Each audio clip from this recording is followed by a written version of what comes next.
As an example, when we talk about positive peer culture, if you look at this example on the slide that, a student is in a classroom is disruptive, making remarks to try to get his or her peers to laugh. And I'm sure we all would like to see the other students in the room, instead of supporting that action, redirecting their peer, to remain quiet, to be supportive.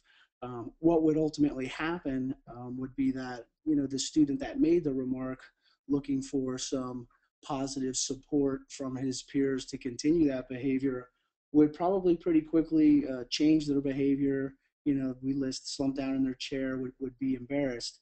And really, that's the ultimate goal when you establish positive peer cultures, or a school climate that will benefit from a positive peer culture. And all of us as educators, I'm sure, would, the goal would be, as if we weren't in that room, that the students would behave and be doing the things we wanted them to do. And this can happen. Today's agenda, pretty quickly, is we're going to talk about ideas of what is a positive peer culture, what does that look like, and identifying a positive peer culture, what's the effect of peer cultures, and how do they come about, how do we create a positive peer culture in our schools.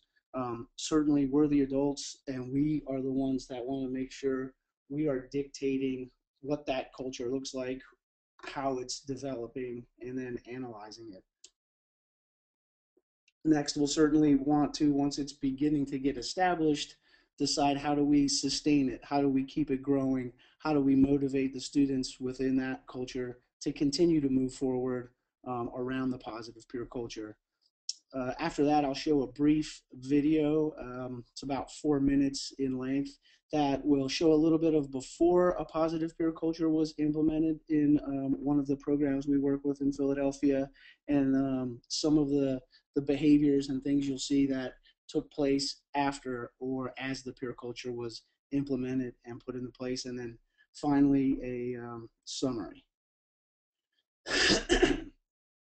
So first, we want to try and define what the peer culture is, and essentially, one of the pillars of defining your culture is that, we want students to lead and support themselves, and essentially the backbone is that as a student or a staff member, I'm responsible for you as much as you're responsible for me. So along those lines, there are a lot of mechanisms and techniques put in place around peer mentoring. Again, the idea that students will accept feedback and redirection from their peers a lot more readily than they will from adults. Again, most of the students we're serving in our schools have had less than a stellar academic career and less than a stellar relationship with the adults in the schools. Many of the kids are experiencing very negative feelings towards teachers in schools. So using their peers to help them overcome that and move them into the peer culture and positive peer culture is one great tool. And we'll talk about some of the ways we do that. Certainly role modeling, and I wanted to make a point on role modeling, that it's not only the students role modeling, but the people in the building, the adults, the teachers. We do some trainings, and I'm sure everybody's heard of, they call it the man in the mirror, or person in the mirror. It's about role modeling for our students and letting them understand who we are, that we're the adult in the room. I have a saying that it's okay at times to be friendly with our students, but really never friends. There should always be and a maintained relationship around the teacher, adult, student, relationship. And then lastly, one of the ways we define the culture is to look at positively redirecting our peers. And again, this is both adult and student. So kids nowadays and our students nowadays need to be taught how to give feedback to a peer, so that it doesn't escalate and turn into a verbal confrontation.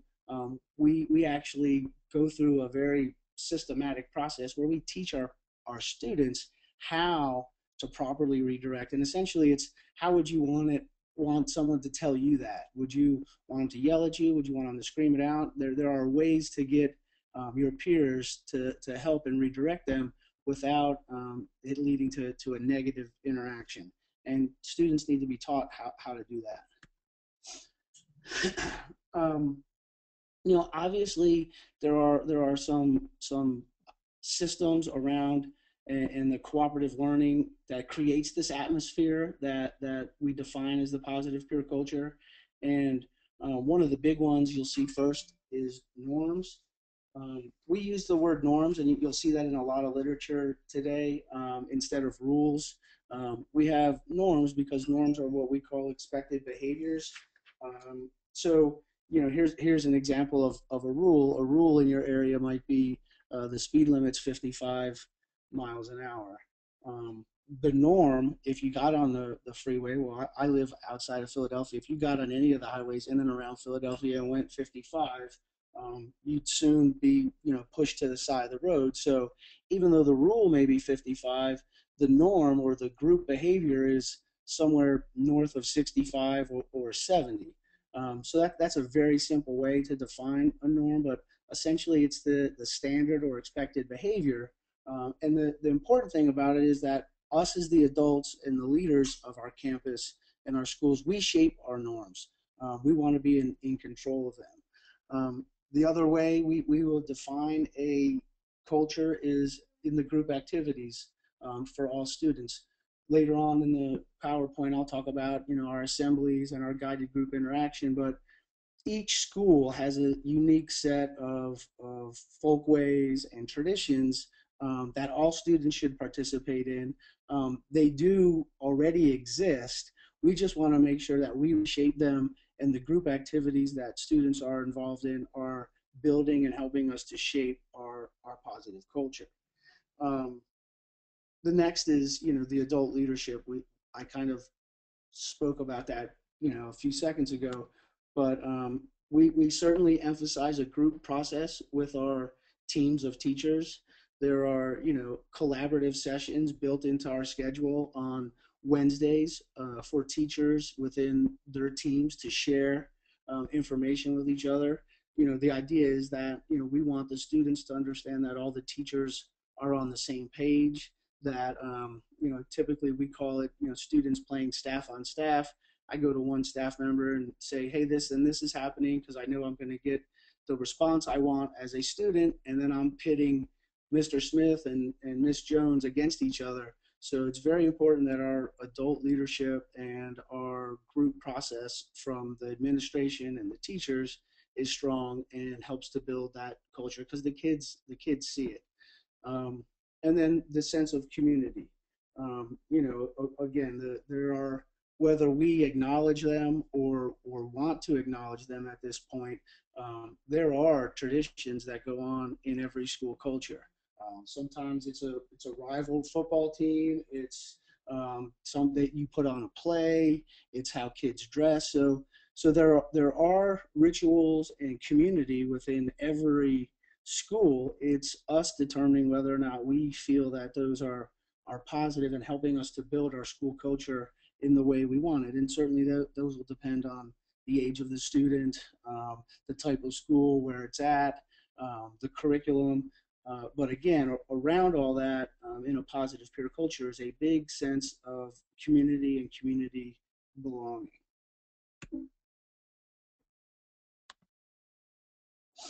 Um, so next is the how do you identify or determine if there's a negative school culture? And you know, we've listed some here. Certainly, this isn't an all-encompassing list, so some may be left out or not. You might not see them in your schools where you find that you need to change your culture. But certainly, the interactions between peers are a lot of subgroups. Kids are easily angered when interacting with each other. Everything seems to be a confrontation. Um, Nobody can really redirect anyone in that situation. because they're just gonna no one's exhibiting the norms are negative norms most of the times in this situation. So um, anybody trying to tell somebody how to do the right thing quickly is the minority in that group and uh, is shunned. It's the old adage that if you're the smart kid, everyone's picking on you, and that's pervasive a lot of times in our some of the schools that we operate with, and we need to flip that. So until you identify what's happening, it's hard to turn that culture around. A lot of kids, a lot of the research that's out there right now is that kids drop out because they're afraid, they're intimidated, they don't feel that the school is relevant. So as you're beginning to implement or start to address your systems to implement a positive peer culture, you just have to be able to identify and determine which of these you're going to affect more quickly, and then put the other ones on the list so that as you move forward, you would address all of them. So we talk about some pillars within in the culture, and the first one would be understanding the value of change. And essentially, what we're trying to say there is that um, the adults, the kids, everybody has to be on board with the plan. And the plan doesn't have to lay out everything from soup to nuts, but I think that it's important, and we found that it's important that there are clearly defined expectations of what we're going to do and what we're going to change. And then certainly we want to make sure as the administrators rolling this plan out that we build in some easy wins. So you want to start to address the culture, but you may not want to tackle the problems on the bus day one as what you're going to solve and what you're going to change. That's probably going to come down the line, but certainly you want to make sure you're building your momentum and getting some wins and getting not only student buy-in but staff buy-in. So as you lay out your plan of the items you want to begin to address, certainly you have to let everybody know that things are going to change, and here's why, and here's the value in that. The second is, you can see it here, the legitimacy of the authority figure. And essentially, we find in many of our schools that we may go in and implement some programs, there has been a loss of respect from student to staff, and unfortunately, sometimes staff to student. And so we have to rebuild that legitimacy of the authority figure may not be the best word, but person in charge, teacher, administrator, because somewhere along the line that relationship has either been broken by that individual or was broken previously in the child's academic career. So getting that relationship back on track is significant as we build the culture, not only for one individual teacher, but everybody. Students need to understand that the adults in the building are there to teach them. They're not there to be disrespected, and in return, the teachers have to be that role model. They have to be able to come in there every day ready to go with their lesson plans and be organized. On both sides of the fence, there's work to be done. We often find in many of our schools. Again, as a school climate or positive peer culture, the sense of community. Everybody is part of the group. Everybody participates. Everybody's willing to participate. We do and have rituals. Again, we have an assembly that meets 2 times a day by teams. You can break it up however you see fit in your building, but the idea that everybody participates, everybody's there, everybody's communicating with each other, and then we go into all of the other traditions, recognizing students for their work, making sure that students understand that being on time, being where they need to be, getting good grades, that's no longer taboo in a positive peer culture. That's what you need to be doing, and there's rewards for that, and group recognition. And then the overall social climate. Both staff and student need to be to feel safe They need to be able to, when they have an issue or a concern, they need to be able to express that concern correctly and have a process for doing so. It'll help them to make the right choices in social situations. And again, a lot of this holistic or social education is not only about what happens in the school building, but we're trying to help our students make good choices when they're not necessarily in our building and they're out, with their friends or out in the street. And so if we can help them on the social climate and how to interact with each other, again, those would be the four main pillars of as we build a positive peer culture. So the next step is how do you analyze it and develop it. Certainly you have to be able to diagnose and use some tools to understand your student body, and we're going to talk about two of them that we've found to work very well. It's our force field rating system and Polsky's diamond, which is a group model to review your students and determine where they fall in this diamond. And again, there's a slide later that we talk about that. You have to be prepared to reward students for the correct behaviors. You have to, we always call it process before the task. So if you're doing things that are rituals and award ceremonies, make sure that the student is bought in into the reward. And sometimes it's as simple as their name up on the board, with a plaque that says student of the month or perfect attendance. But you have to have and be ready with the positive supports. That helps build the trust. It helps students understand exactly what you're doing, and what they're doing is leading to the right responses from the adults in the building. And then, execute. And I talked a little bit about it earlier, is elicit the cooperation, make sure everybody understands what the goals are. Usually that starts with identifying what you would consider your campus norms, and getting the students to understand what they are. Sometimes it's as simple as, look, we want all the kids to have their shirts tucked in and their pants pulled up when they enter the building. Everybody that's an educator probably understands that can be a huge task. But in order to do that, you have to get everybody on board, all the adults. You have to lay out all the situations that happen when someone doesn't come in uniform or refuses to do it.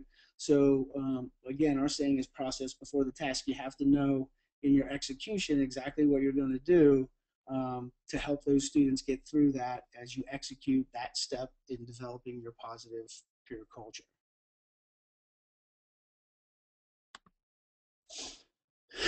um, Here's one of the tools I mentioned along with Polsky's diamond is our force field analysis, and it's pretty simple. You see positive, negative, and neutral, and the definition of each, and I guess the beauty of it is how simple it is. What happens is, I mentioned the Wednesday meetings that we have as individual teams.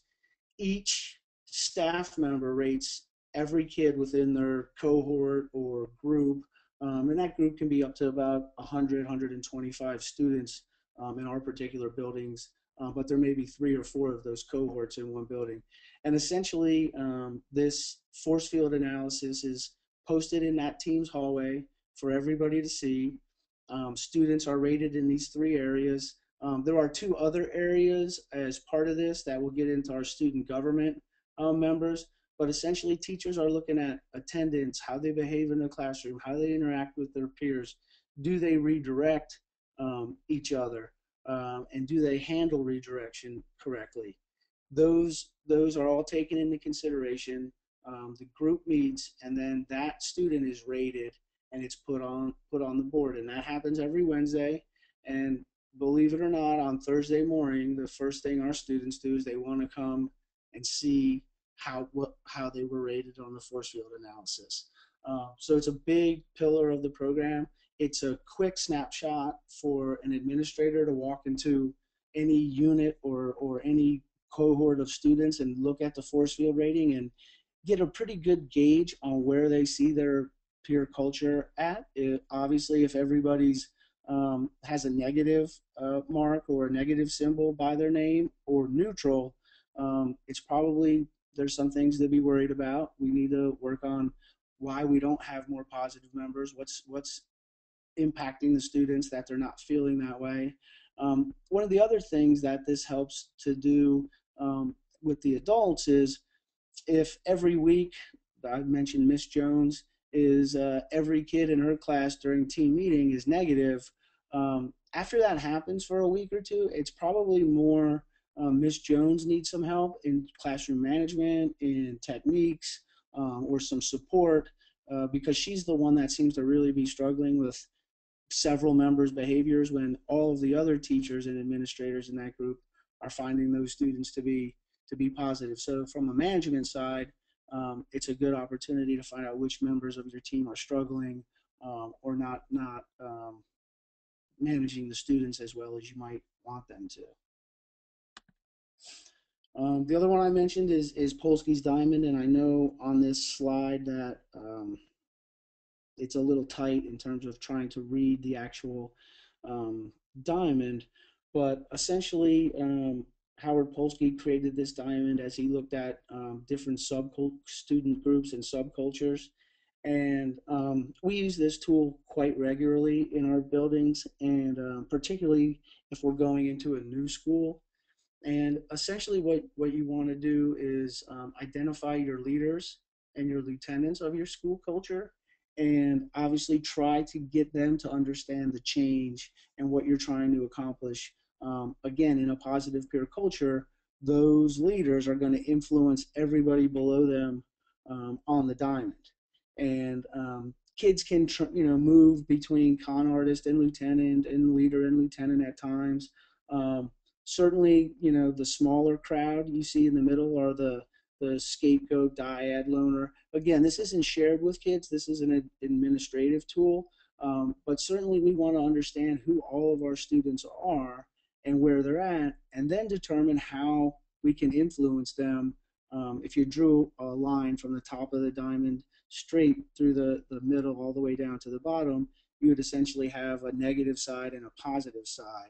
And the idea is to move those kids, leaders, lieutenants, to the positive side of the diamond.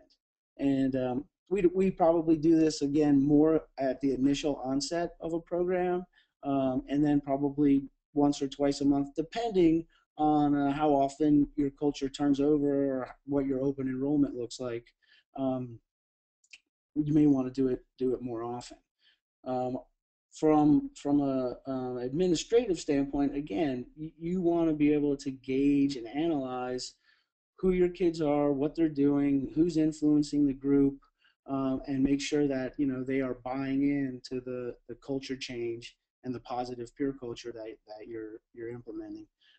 This my email is going to be available if anybody wants a better version of this to look at. We certainly can provide that.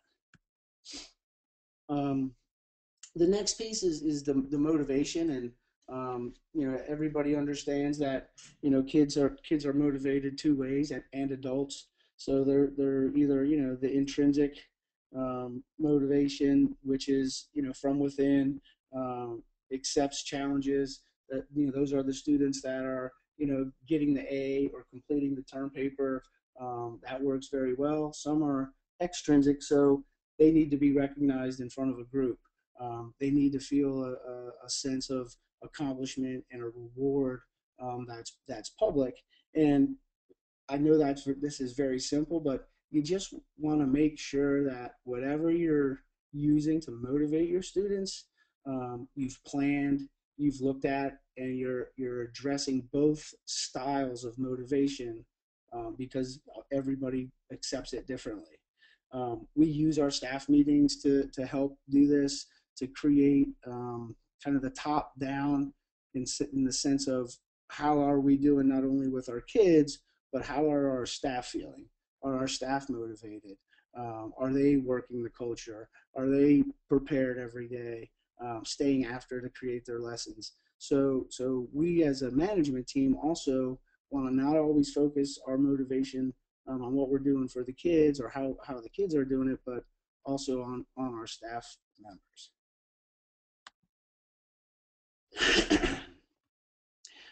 So we clearly define several different steps in increasing motivation and engagement, and we've listed them. Obviously, they're bold in blue, but classroom expectations.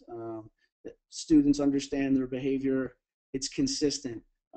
Everybody's on the same page. Although each individual teachers will have control and management of their classroom, the overall norms and expectations are consistent. For example, we sit up in our seat, we raise our hand to be recognized and to speak, we don't blurt out in class, we don't use profanity. Some of those tenets remain consistent in every classroom, but then the teachers have the autonomy to be able to change things, and manage their classroom in their own style. um, Personal engagement, positive reinforcement kind of go hand in hand. We want to make sure the building is welcoming to the students, that students have a personal ownership around what's going on. And usually I say around engagement and positive reinforcement is that you can tell by the students' facial expressions and projections, if they're beginning to feel that what we're doing in our school is being done for them and not to them. It's kind of a simple way of saying that, but certainly you can tell by their facial expression how they're feeling about things. Um, Keep it simple. I mentioned that earlier. Make sure that the goals that you want to accomplish, you break them down into smaller tasks. Um, we're big on feedback. Everybody can improve, and feedback is meant to hurt and be constructive, um, both teacher and student. Um, Rewards, use them sparingly, but when you use them, you want to make sure that they're well deserved. The meaning is understood, and why they were given the recognition. Next is the cooperation piece from all of the groups in the building. I usually say even our custodial staff understand what we're trying to do, what we expect of our relationships between students and staff. There's a lot of trust in staff and student, that staff is going to be honest, students are going to be honest. Um, we work very hard, even though we're in some buildings that are 100+ years old, to make the building clean and safe, and kids can take ownership and pride, that they're there every day. We certainly want to make sure everybody's participating, includes obviously parents. I wish I could say we have 100% parental involvement. We don't, but we get more involvement than many other schools, and that's because we work on it. We have a plan, we engage parents, and we bring them to the school and get them involved. Um, and then the whole system is around the tools that work together to empower students to feel good about themselves, to feel self-dignity, to feel proud about where they're at, and then giving them the tools to continue to be successful. um, Again, we talked about our morning assembly and afternoon assembly. It's a pillar of our program. Every student in a cohort would be in attendance. We break into guided group interactions that are facilitated by student members and our student government. Um, we ask our students to be student leaders. As members of our student government, they are often running our morning and afternoon assemblies. They are the ones making announcements. They are the groups that decide where we go on field trips, when we go, and dances, things like that. So it's a very powerful tool for getting buy-in from the kids. And then all that does is promote ownership and accountability. We're very big on school uniforms, not only in the sense that it makes everybody look like they're ready to go to school, but we usually, that coincides with the students helping pick a mascot, the school name, again, in the essence of building that buy-in, that ownership, that accountability. I'm going to play a quick video that I mentioned before, and then we'll wrap up.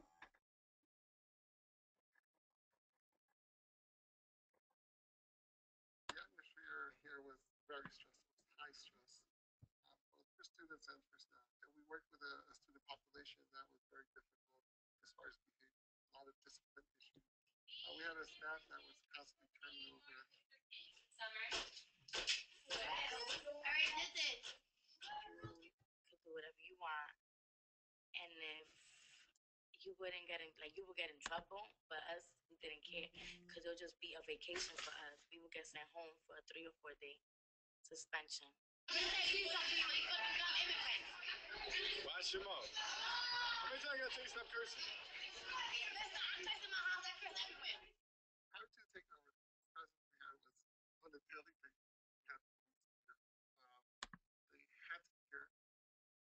Okay, well, I guess we couldn't see that video, so I apologize for that. Um, Again, we'll get that out if anybody's interested in seeing that. It talks about a culture.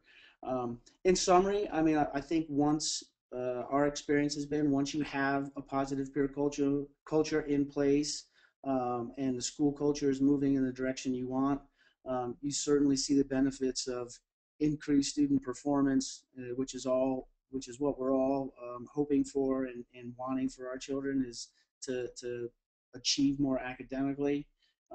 Also, the obvious decrease in violence in all of our schools, the decrease in suspensions, and ultimately the ending goal is that we're changing lives and students are not only achieving academically but socially and emotionally and leading going on to be productive citizens and college and career thereafter.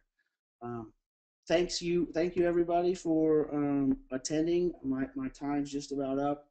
I didn't see any questions, but again, my information's there, and would be happy to get anybody any information that they saw in this presentation that they'd like more detail on or a copy of. So thank you everybody.